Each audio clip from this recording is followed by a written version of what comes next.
ఇరుక్కుపోయి ఉన్నటువంటి ప్రదేశాన్ని చూస్తూ ఉంటే నిజంగా కడుపు తరక్కపోతా ఉంది.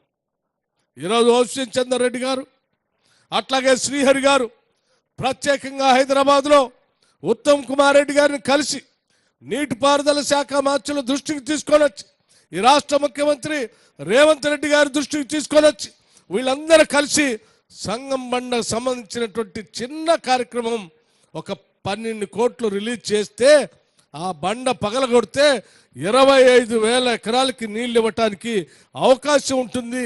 ఆ సంబంధించిన 12 కోట్ల రూపాయలు రిలీజ్ చేయమని వారందరూ చెప్పిన మీదట ఈరోజు 12 కోట్ల రూపాయలు రిలీజ్ చేసి ఈరోజు మీ అందరి ముందుకు వచ్చి ఈరోజు మాట్లాడుతూ ఉన్నాం.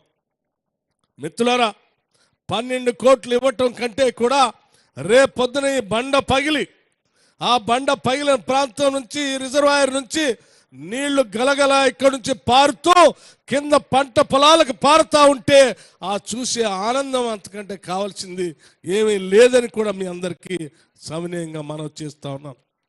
ఈరోజు శ్రీహరి గారు శాసనసభ్యుడిగా ఈ ప్రాంతంలో వెనుకబడి ప్రాంతం నుంచి అనేక దశాబ్దాల కాంగ్రెస్ నాయకుడిగా పనిచేస్తూ శాసనసభ్యుడు కావాలని మీకు సేవ చేయాలని ఎదురు చూసి చూసి చూసి ఈరోజు కాంగ్రెస్ పార్టీ శాసనసభ్యుడిగా మీ అందరి ఆశీస్సులతో శాసనసభ్యుడు అయ్యారు. అయిన నాటి నుంచి ఏ ఒక్కరోజు కూడా వృధా కాకుండా ప్రతిరోజు అటు ముఖ్యమంత్రి గారినో లేకపోతే నన్నో లేకపోతే ఉత్తమ్ కుమార్ రెడ్డి గారినో లేకపోతే మిగతా మంత్రుల్లో ప్రతిరోజు ఏదో ఒక కార్యక్రమం అభివృద్ధి కార్యక్రమానికి సంబంధించి మక్తల శాసనసభకి నిధులు కావాలని అడుగుతూనే ఉన్నాడు. అడగటమే కాదు, అవి ఇచ్చేంత వరకు కూడా ఆయన చెప్పటమే కాదు, ఇక్కడ నుంచి పార్లమెంటు సభ్యుడిగా పోటీ చేస్తున్నటువంటి వంశీ చందర్ రెడ్డి గారితో కూడా మాట్లాడి ఇద్దరు కలిసి ఈ ప్రాంతానికి నిధులు తీసుకొని వచ్చి వెనకబడినటువంటి ప్రాంతాన్ని సస్యశ్యామలం చేయాలని వాళ్ళంతా ప్రయత్నం చేస్తూ ఉన్నారు.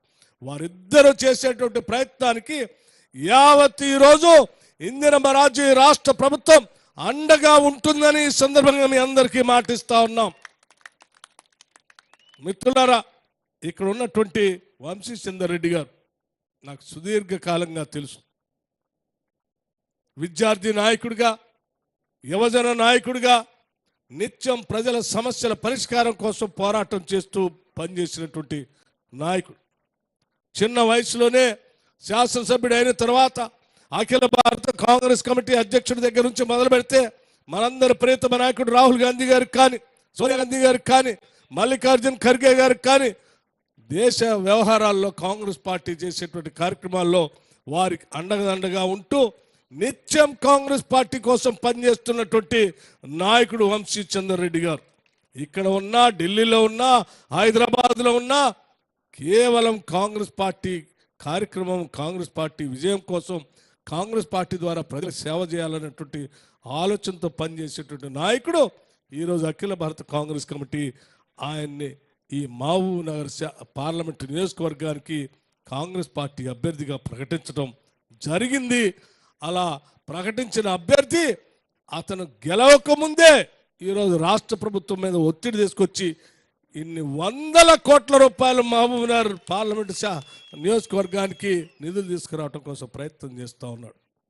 రేపు గెలిచిన తర్వాత నేను అనుకుంటూ ఉన్నాను, బహుశా ఏ పార్లమెంటు సభ్యుడు కూడా పని చేయనంత గొప్పగా నిత్యం ప్రజలతో మమేకమై ఈ ప్రాంత అభివృద్ధి కోసం పనిచేస్తాడని నాకు నిజంగా నమ్మకం ఉంది. ఇలా వెనుకబడినటువంటి ప్రాంతానికి కావలసినటువంటి నాయకుడు డాక్టర్ వంశీ చందర్ రెడ్డి గారు. మనసున్నటువంటి నాయకుడు, ప్రాంతం అభివృద్ధి చెందాలని కోరుకున్నటువంటి నాయకుడు, నీళ్లు పారించాలని తప్పించేటువంటి నాయకుడు, పరిశ్రమలు రావాలని ఆలోచించే నాయకుడు, విద్యార్థులు బాగా చదువుకోవాలని కోరుకున్న నాయకుడు, చదువుకున్నటువంటి నిరుద్యోగ యువతీ యువకులకి ఉద్యోగ అవకాశాలు కల్పించడం కోసం ప్రణాళికలు రచించేటువంటి చదువుకున్నటువంటి వ్యక్తి డాక్టర్ వంశీ చందర్ రెడ్డి. అటువంటి వంశీ చందర్ రెడ్డి నిజంగా ఈ ప్రాంతం నుంచి పార్లమెంటు సభ్యుడైతే ఈ ప్రాంతానికి తిరుగు ఉండదని చెప్పడానికి ఇంతకంటే ఉదాహరణ ఏం అవసరం లేదని నేను భావిస్తాను. మిత్రులారా, ఆలోచించే ఈనాడు మనం కొట్లాడి తెచ్చుకున్న తెలంగాణ రాష్ట్రం 10 ఏళ్ల పాటు టీఆర్ఎస్ పార్టీ పాలన చేసింది.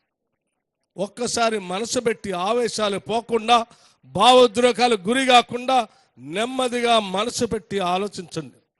10 ఏళ్ళు మనం ఈ రాష్ట్రాన్ని తెచ్చుకుంది నీళ్ల కోసమే, 10 ఏళ్ళు ఈ రాష్ట్రాన్ని తెచ్చుకుంది ఉద్యోగాల కోసమే.